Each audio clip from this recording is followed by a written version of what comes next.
entrar na sua casa, no seu trabalho, onde quer que esteja, pois o programa Vida, Caminho e Luz está no ar.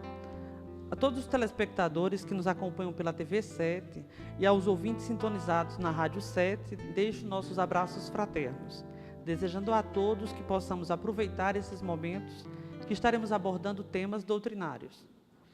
Nosso convidado de hoje será Franklin Vieira, que é presidente do Centro Seara Espírita Missionários do Consolador, na cidade de Queimadas, aqui no estado da Paraíba, que abordará o tema, o porquê da vida.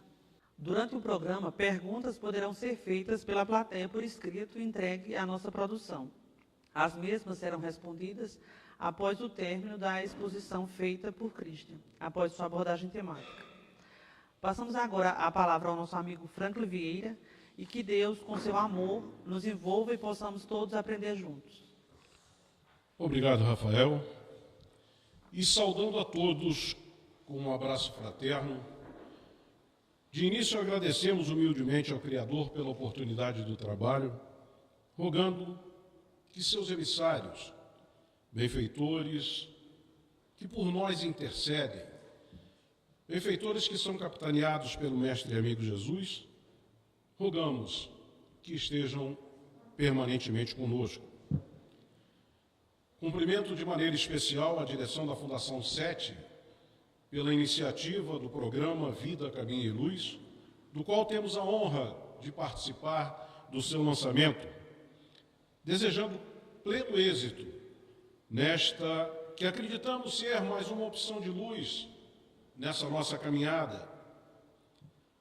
Agradecimentos também pela oportunidade de poder compartilhar conhecimentos que consideramos de suma importância para nosso esclarecimento, bem como para nos trazer consolação.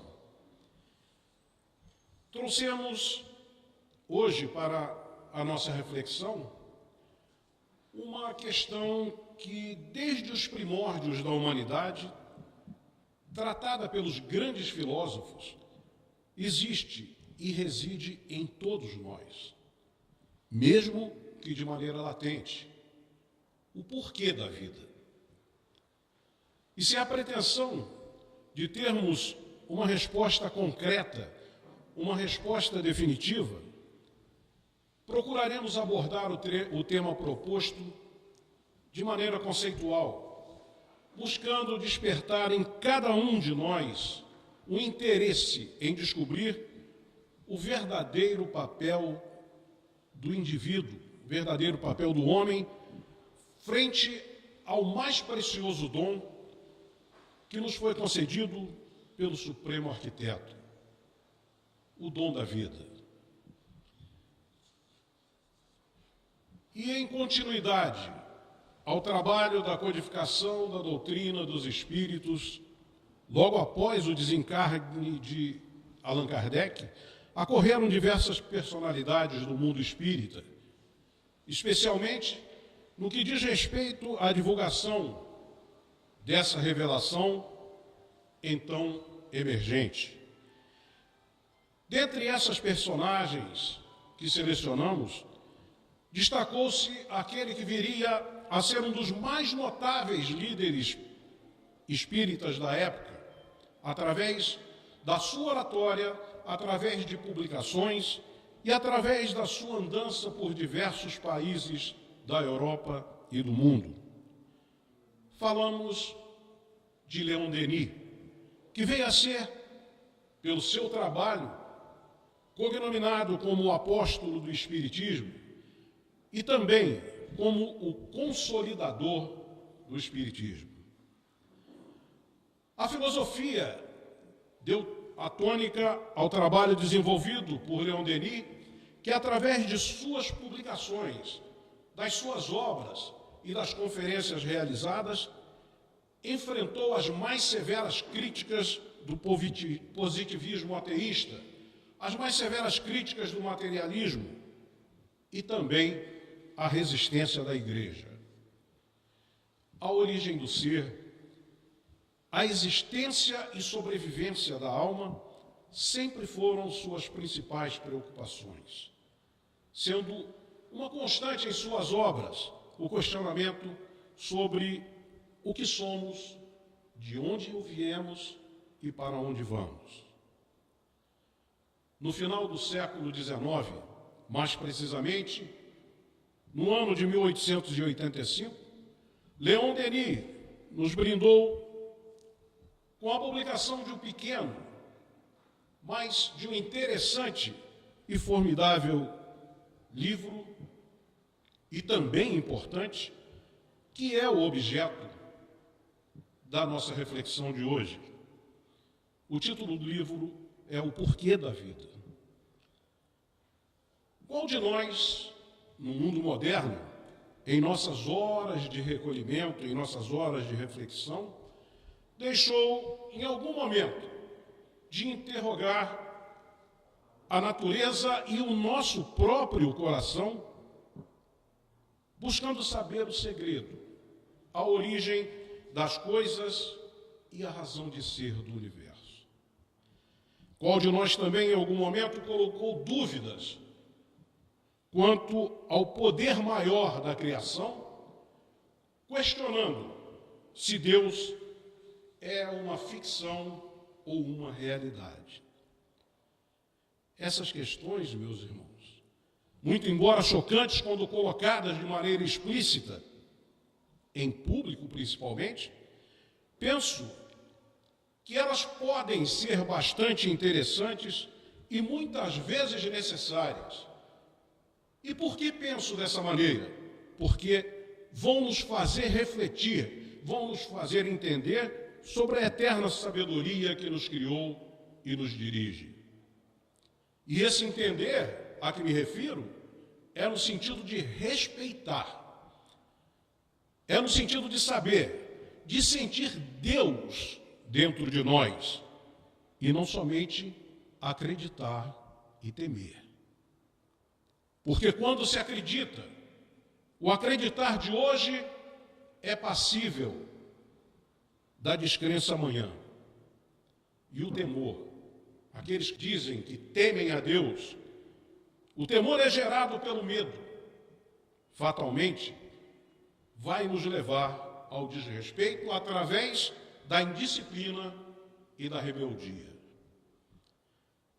Mas de toda sorte, nós acreditamos essas dúvidas à indiferença e ao ceticismo dos homens que, envolvidos por uma multiplicidade de teorias religiosas, preferem colocar um ponto de interrogação nas questões ligadas à divindade, acomodando-se e deixando de buscar o verdadeiro sentido da vida. E aí dizemos que é necessário descobrirmos o meio de se chegar à verdade, de nos desprendermos das trevas, de descermos ao íntimo de nós mesmos e ouvir aquela voz interior que nos fala a todos, para que sejamos inundados pela luz benéfica do amor, legado maior do Mestre Nazareno.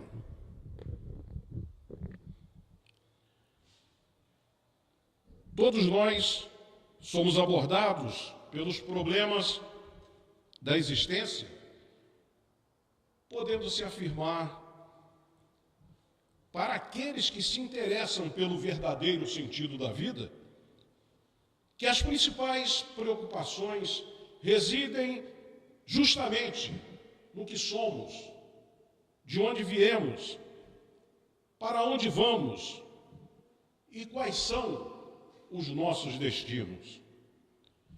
O conhecimento do papel que cada um de nós tem a desempenhar neste vasto teatro da vida é de importância capital para o nosso progresso, especialmente quando tratamos da questão ou da parte espiritual. É de acordo com ele, com o papel a desempenhar, que nós dirigimos nossos atos e nossos pensamentos.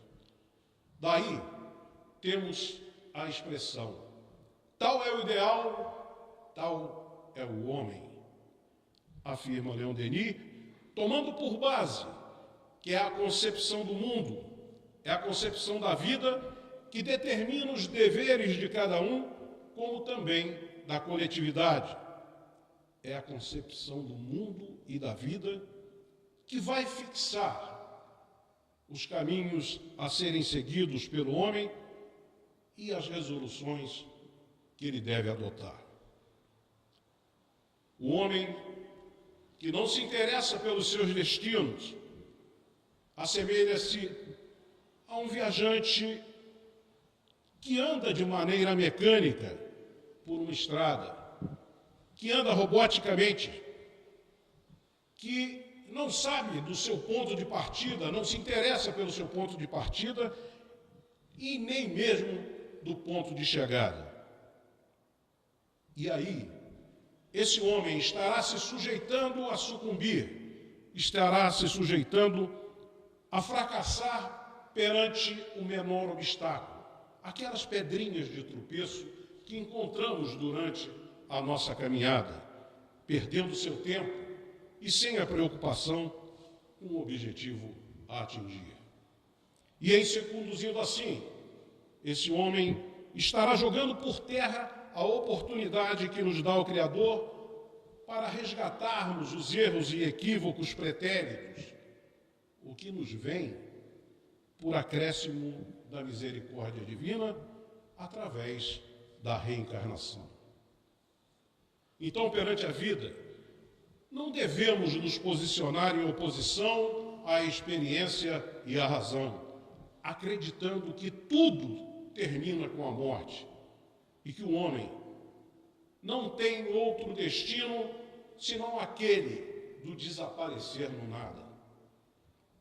Seria o mesmo que conceber a vida, que conceber que a vida está circunscrita do berço ao túmulo e que o progresso da humanidade ocorreria por pura obra do acaso. Surgiria então a descrença no amor, a descrença na justiça e, terrivelmente, a descrença na misericórdia divina.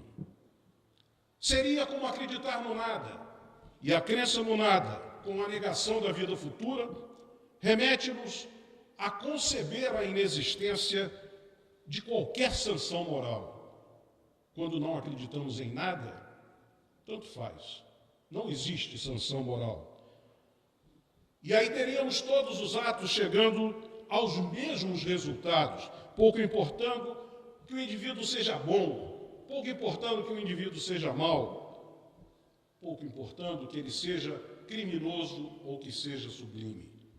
A crença no nada, ao mesmo tempo que arruína qualquer sanção moral, vai deixar também sem solução, com certeza, a questão da desigualdade nas existências. Aí teríamos a fortuna favorecendo alguns permanentemente, enquanto outros permaneceriam eternamente na miséria. A impunidade graçaria e as oportunidades de resgate e progresso moral, intelectual, material e espiritual que nos são dadas pelo Deus bom, justo e misericordioso, simplesmente não existiriam.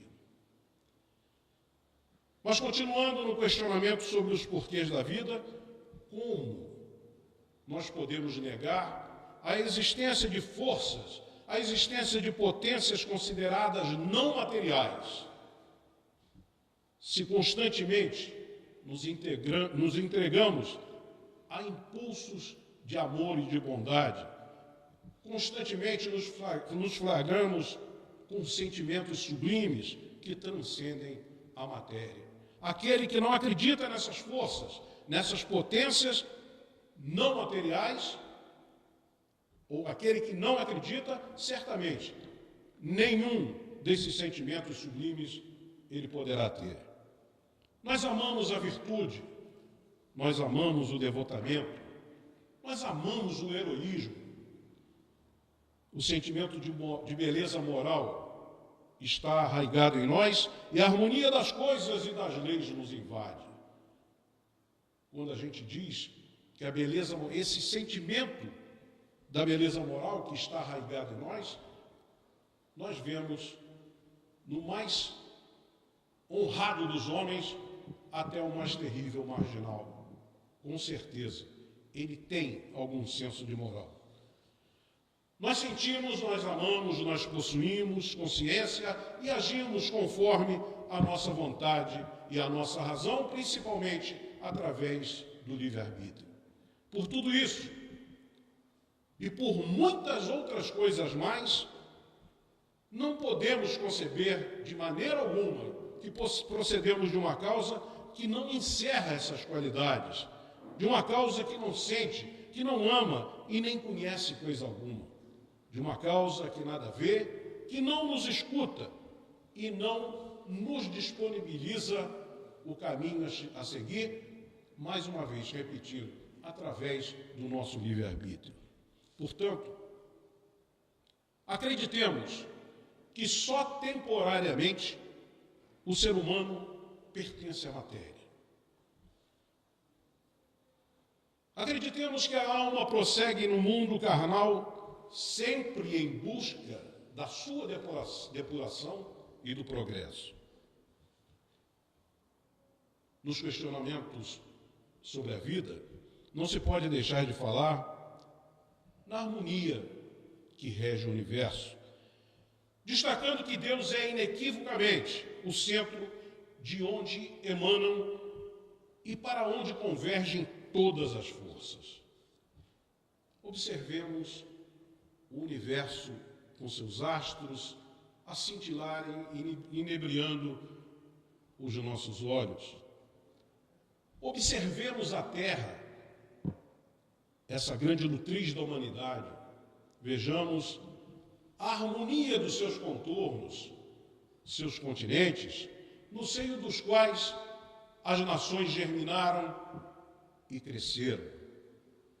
Contemplemos o relevo da Mãe Terra, no qual encrustam-se os minerais, no qual vicejam os vegetais, e os seres vivos, hominais e animais, mostram-se em animada performance. Pergunta-se então, que gênio humano poderia ter criado essas verdadeiras obras-primas? Consideremos todas essas coisas e perguntemos a razão, perguntemos ao discernimento se tanta beleza, tanto esplendor e tanta harmonia pode resultar do acaso, ou se não é, muito mais uma causa inteligente que preside a uma ordem no mundo e à evolução da vida.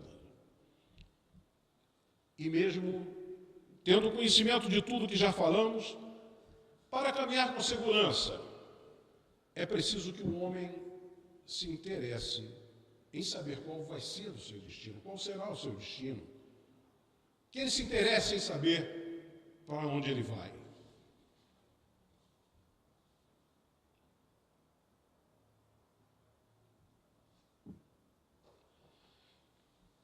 Muito embora a humanidade caminhe, muito embora a humanidade avance no caminho do progresso, podemos dizer que uma grande maioria dos seus membros caminha através da vida como se estivesse caminhando numa noite escura, nada sabendo do sentido real da sua existência.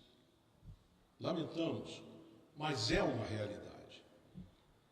Ignorante dos seus destinos, o homem flutua na vida, flutua do preconceito ao erro, e maldizendo a vida em algumas vezes, sem procurar conhecer a si mesmo.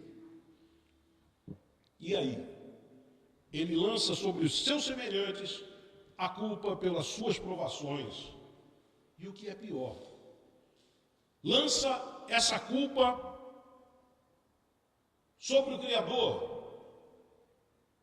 culpa pelos infortúnios que ele mesmo, que o homem mesmo engendrou e muito frequentemente foram causados pela sua imprevidência. E é por esta razão, é pelo autoengendramento dos infortúnios e pela imprevidência que o homem murmura sobre as coisas que o desagrada nessa grande arena das provas e expiações, nessa verdadeira batalha da vida, nessa vida terrena, onde tem lugar a luta pelo aperfeiçoamento moral e a reforma íntima, que com certeza, vencedor dessa luta, ele terá a elevação do seu espírito. Mas para o nosso consolo, lembramos que estamos ainda nos degraus inferiores da escala do mundo. Estamos no mundo de provas e expiações, onde residem espíritos infantis, que somos nós. Quer dizer, almas recém-criadas para a razão. Ainda não temos o domínio da razão. Assim, para discernir sobre o porquê da vida, ou os porquês da vida, que a vida tem vários porquês, para entrever a lei suprema que nos governa, que nos dirige, que nos rege, é preciso que nós nos libertemos das pesadas influências derivadas principalmente do egoísmo, do orgulho e da vaidade. É preciso que acreditemos na existência da bondade, na existência da justiça e na misericórdia dessa força maior que nos guia, essa força que um dia resolvemos chamar simplesmente de Deus. E essa bondade, essa justiça e essa misericórdia foi posta às claras à humanidade através da lei do amor, implantada há mais de 2000 anos pelo mestre Nazareno. E como sabemos, em cumprimento à promessa feita pelo Divino Amigo, surgiu, em meados do século XIX, o Consolador Prometido. Essa maravilhosa doutrina que não só dá seguimento aos ensinos prelecionados por Jesus, como também nos traz esclarecimentos e explicações sobre a verdadeira vida, a vida espiritual, além da consolação que se faz presente em todas as suas páginas. Leon Denis assenta que a doutrina dos Espíritos veio nos mostrar que a vida não é a procura vã de satisfações efêmeras, mas sim um meio de aperfeiçoamento intelectual e elevação moral. E nessa mostra, a doutrina espírita deixa patenteado todo o amor, toda a justiça e toda a misericórdia do Criador sobre a sua criação, principalmente sobre o homem, quando, através das vidas sucessivas, a reencarnação, temos comprovado as oportunidades que nos são dadas para os resgates e expiações que se fazem necessárias. Eis aí, meus irmãos, a justiça divina em movimento. Sem medo de errar, ouso afirmar que a lei de reencarnação nos mostra de uma maneira brilhante essa soberana justiça da qual falamos, reinando sobre todos os seres quando, alternadamente, forja e quebra as correntes às quais estamos presos, essas correntes da matéria. Mas tudo isso haveria de ter um objetivo, acredito que todos concordam com isso. Deus não faria uma obra grandiosa por mero acaso, ou simplesmente para criar essa obra grandiosa e relegá-la ao nada. Costumamos ouvir que Deus tem um propósito para cada um de nós, e acreditem, realmente tem. Crescer em vida, esclarecermos-nos pelo estudo, purificarmos-nos pela dor, adquirirmos uma ciência cada vez mais vasta, eis o que de princípio nos está reservado. Mas não fiquemos por aí, não pensemos que é só isso. Deus fez muito mais ainda por nós. Deu-nos os meios e as oportunidades para colaborar com a sua obra. Deu-nos a participação ilimitada na lei do progresso, quando Ele nos possibilita abrir novos caminhos para os nossos semelhantes, a fim de iniciá-los nos esplendores do verdadeiro e do belo. Possibilitou-nos ainda trabalhar em prol da transformação moral de almas e também de mundos. E aí perguntamos, o que seria da vida sem perspectivas futuras? O que seria? O que nós pensaríamos da vida? O que teríamos se chegássemos a uma conclusão que vamos cair no nada? O que poderia ser maior e mais digno para um espírito imortal que somos, ou pelo menos nos consideramos, do que a colaboração com o Criador na sua obra? O que seria mais digno do que procurar realizar em tudo e por toda parte a distribuição do bem e da justiça? Eis aí a nossa grande missão. Todos que detêm um mínimo de entendimento e observação percebem que a sociedade moderna atravessa uma terrível crise, uma decomposição social, fato que já não é prerrogativa nossa do momento, fato que já vem sendo trazido através dos tempos, e Leon Denis já detectava essa situação à sua época. A diferença entre as épocas reside somente no fato de que anteriormente essa decomposição social se dava de maneira silenciosa. Essa decomposição social não era trazido a público. E hoje, o ódio que divide as classes, o engodo do lucro fácil, cada um querendo se dar melhor do que o outro. Aí aproveitamos popularmente para invocar aquela famosa lei de Gerson. Eu quero me dar bem, o resto é que se dane. Se eu estiver bem, não me interessa mais outras coisas. O desejo dos gozos materiais, a discriminação, o preconceito, nessa nossa época de hoje, tudo isso se tornou explícito. Não se falando em corrupção. Esse estado de coisas, meus irmãos, tende a produzir duas graves consequências, com certeza.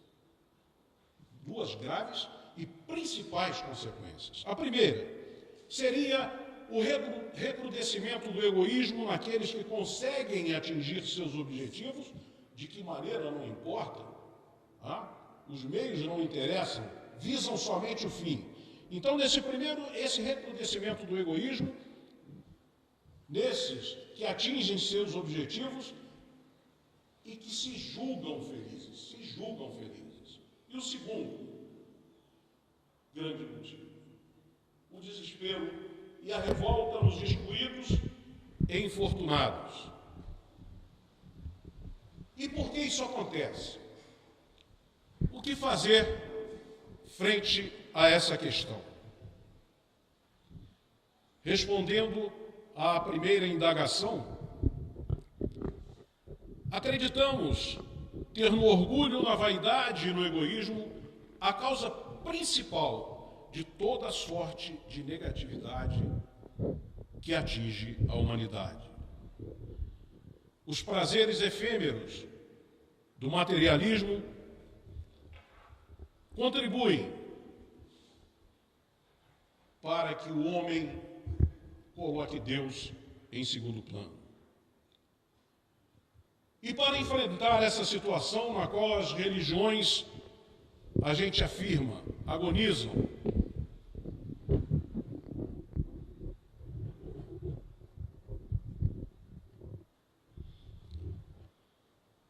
Então, para enfrentar essas situações que a gente tem, como as religiões agonizando, que a fé vem se tornando envelhecida, pelo menos por uma boa parcela, que a ciência vem se tornando impotente para fornecer ao homem o ideal necessário, bem entendido, vem se tornando impotente em termos espirituais. Uma doutrina de paz, uma doutrina de luz, uma doutrina de amor, de fraternidade, de progresso foi levantada nesse mundo.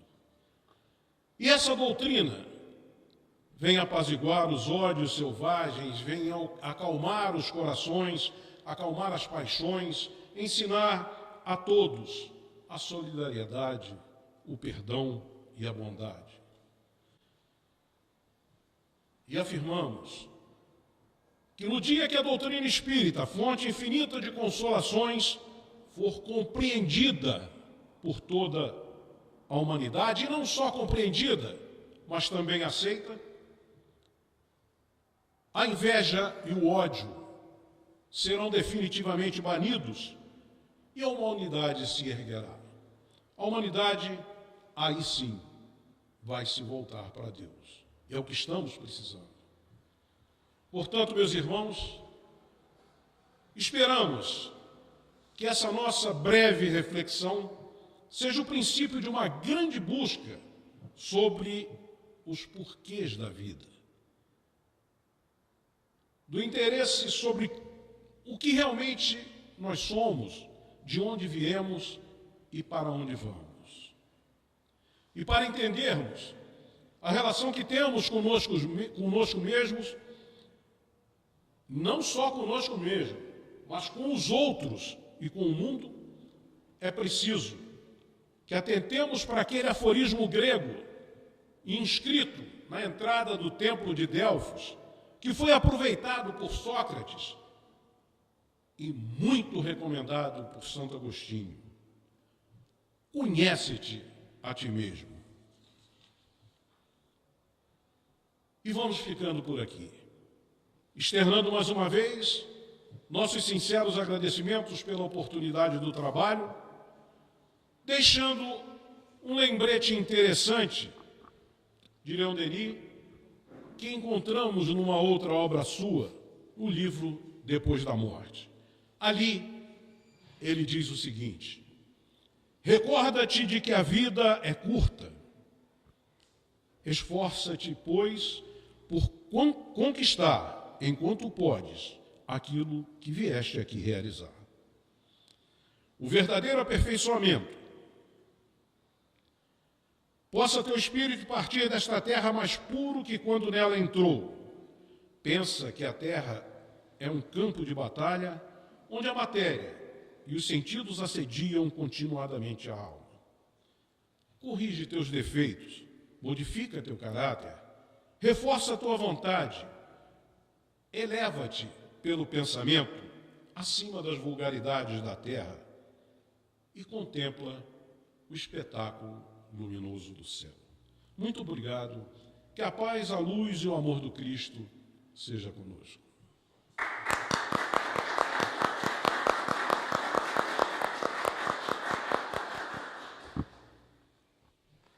É tão bom se banhado com tanta luz, né? Agora iremos à segunda parte do nosso programa com as perguntas que foram feitas pela plateia e foram entregues à nossa produção.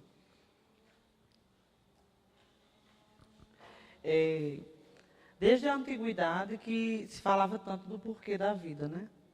Sócrates, Santo Agostinho, Leon Denis, atualmente.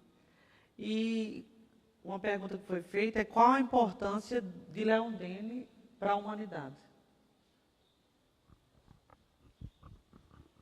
Oi, Rafael. Leon Denis, ou Leon Denis, como você chama, né?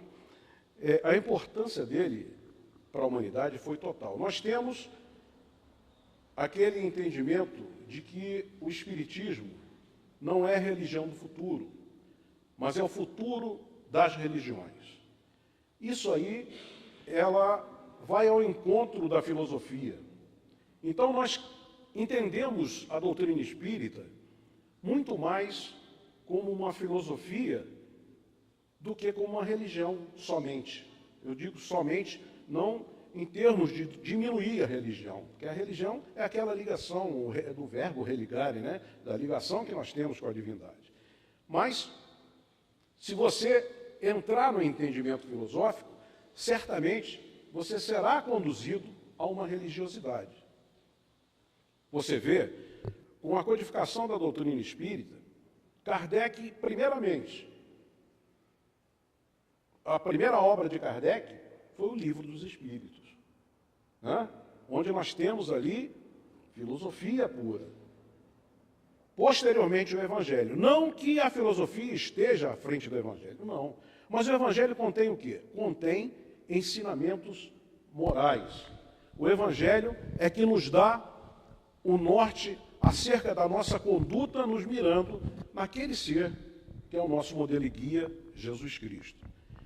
E Leon Denis, ao percorrer o mundo inteiro, praticamente, ao divulgar a doutrina espírita, tanto que ele é considerado, como nós dissemos, o apóstolo do Espiritismo, a contribuição dele para a humanidade, mesmo que a humanidade ainda não tenha entendido, é de suma importância para que nós possamos atingir ou alcançar essa expectativa que temos de um mundo melhor. Uma das grandes bandeiras da doutrina espírita é a transformação do homem, é a conquista de uma humanidade melhor. E Leon Denis teve participação decisiva na divulgação do Espiritismo. Não só ele, mas como outros personagens também. Por isso, considero o Leon Denis, Ademar, inclusive, que se encontra presente, outro dia falou, não, Frank conhece toda a obra. Não, não conheço. Conheço grande parte da obra de Leon Denis e me confesso um seu fã incondicional, justamente pela parte filosófica da coisa. A segunda pergunta que foi feita pela plateia foi, você acredita que quem é espírita enfrenta com mais serenidade o porquê da vida? Eu já começaria dizendo para você, Rafael, e para a plateia também, né, que é difícil ser espírita. Não é impossível, é muito difícil. Então, para o verdadeiro espírita, aquele que realmente se dedica a pesquisar, aquele que pretende realmente elevar-se espiritualmente, entendeu? E aí eu colocaria não só para o espírita, mas para o verdadeiro cristão, entendeu? É muito mais fácil você encarar os porquês da vida, você encarar as vicissitudes, como eu falei durante a exposição, as pedras de tropeço que se interpõem em nossa caminhada. Porque é aquela história, você está reclamando da vida.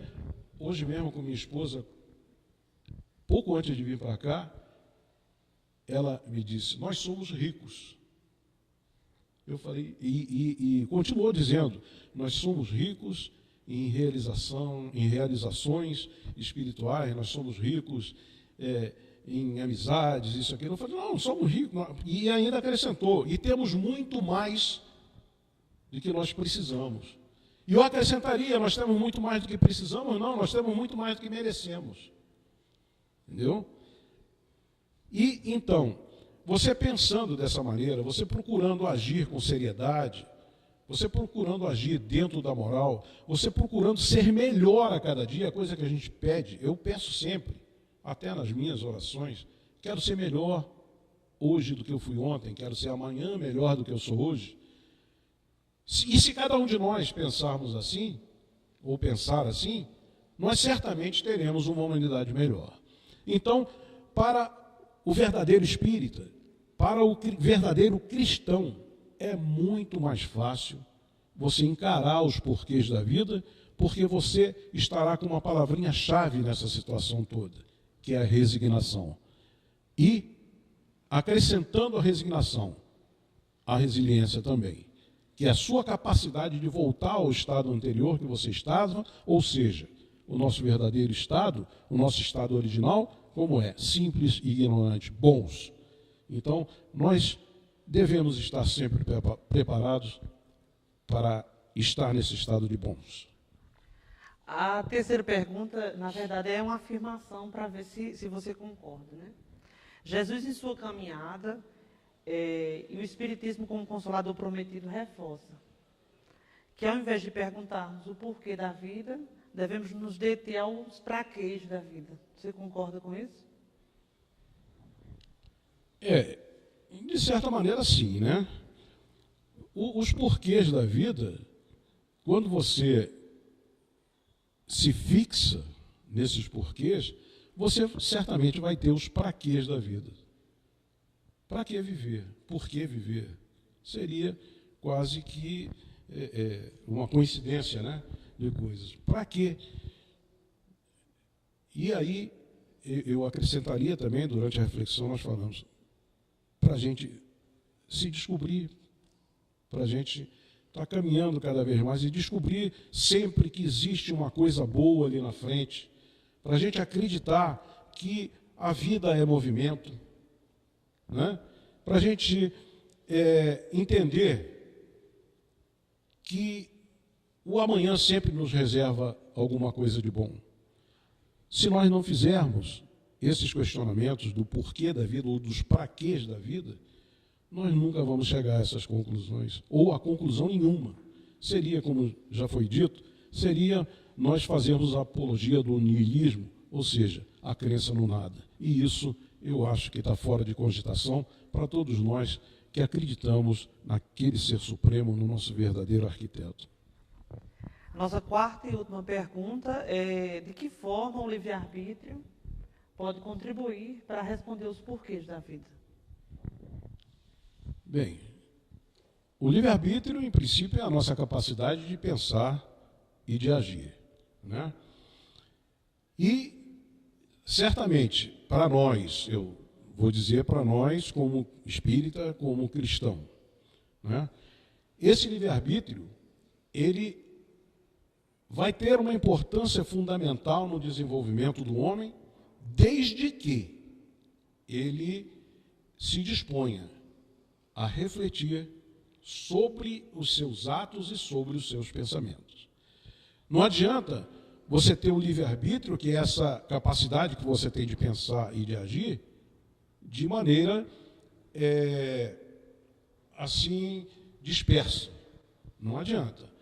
Então, antes de qualquer ato, antes de qualquer pensamento, a gente deve fazer uma reflexão de saber se vale a pena isso ou aquilo, de saber o porquê desse pensamento ou o porquê da necessidade de praticar tal ato, né? A gente pode até fazer uma referência quando a gente se depara com uma dificuldade junto a um irmão nosso e a gente pelo menos pensa em julgá-lo por um ato por ele cometido, qual deveria ser a nossa conduta? Nos colocarmos no lugar dele. Aí estaríamos praticando a empatia também, né? Para saber como nós reagiríamos se estivéssemos no lugar dele, qual seria?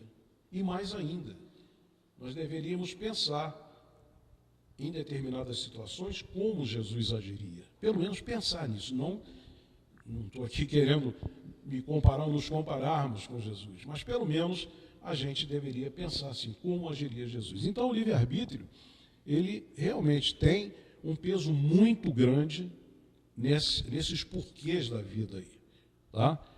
Porque aquele que não reflete, aquele que não tem o comandamento sobre os seus pensamentos e seus atos, certamente ele vai estar talhado ao fracasso, ele vai estar sucumbindo aos menores obstáculos que ele encontrar. Quanto ao aprendizado, né? E fazemos questão de reforçar as palavras de Franklin durante sua exposição. Quem é que, nas horas de silêncio e recolhimento, nunca interrogou a natureza e ao seu próprio coração, perguntando-lhe o segredo das coisas, o porquê da vida, a razão de ser do universo? Onde está aquele que jamais procurou conhecer seu destino, levantar o véu da morte, saber se Deus é uma ficção ou uma realidade? Como Leon Denis fala, é preciso lembrar que em cada um de nós dormem inúteis e improdutivas riquezas infinitas. Daí nossa indigência aparente, nossa tristeza e, por vezes, nosso desgosto pela vida. Mas abra o seu coração, deixe descer o raio, o sopro regenerador. E então uma vida mais intensa e mais bela despertará. Você passará a se interessar por milhares de coisas que lhe eram indiferentes até então, mas que farão o encanto de seus dias. Sente-se-á crescer, caminhará na existência com passos mais firmes e seguros. E sua alma tornar-se-á um templo pleno de luz, de esplendor e de harmonia. Então, agradecemos a Franklin pelo tema abordado e dizer a ele que foi um prazer imenso poder passar esse tempo sendo banhado por tanta luz, por tanto conhecimento, e que possamos, irmãos, continuar nossa reflexão sobre o ensinamento trazido. Agradecemos a Deus por essa estreia brilhante com a presença do nosso amigo Franklin do programa Vida, Caminho e Luz. Agradecemos também ao nosso Mestre Jesus, a equipe da TV7 e, em especial, a espiritualidade, que nos ilumina sempre. Foi um prazer imenso estar com você e até o nosso próximo encontro.